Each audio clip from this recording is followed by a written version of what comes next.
नयन। नयन कैसे हैं कि सायक के समान है। रंगे त्रिविध रंग गात, और उन नयनों का रंग क्या है? वे नयन कैसे हैं? त्रिविध रंग वाले, 3 रंगों वाले। और शरीर भी जो है कैसा है? गात भी कैसा है? 3 रंगों का है।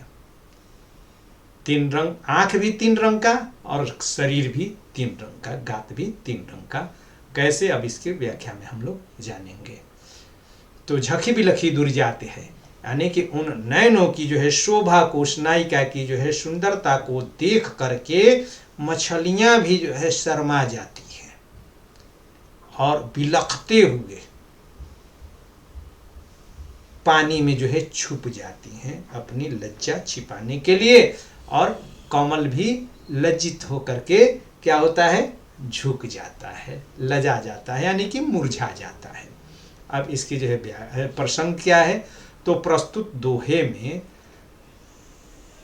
नायक से नायिका की सखी, जिसको हम दूती भी कहते हैं रीतिकाल में, जो एक सखी अपनी जो है सखी के संदेश को या नायक या नायिका के संदेश को एक दूसरे तक जो पहुंचाती है उसे दूती कहते हैं।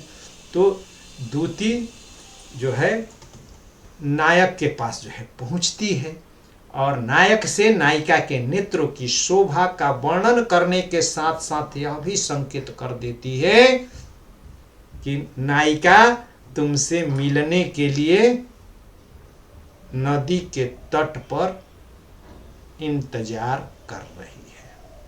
नदी भी हो सकती है और गांव के जो समीप जो जलाशय है, तालाब है, वहाँ कहीं भी वह जो है इंतजार कर रही है। तो समय का भी और स्थान का भी इसमें संकेत कर देती है।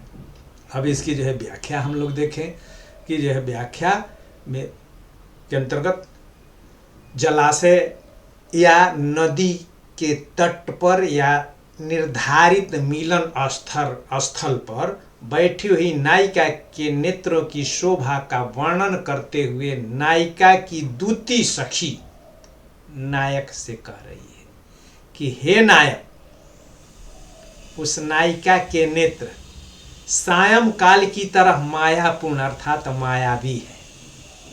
जब शाम जब होती है तो शाम में आकाश 3 रंगों का हो जाता है, क्योंकि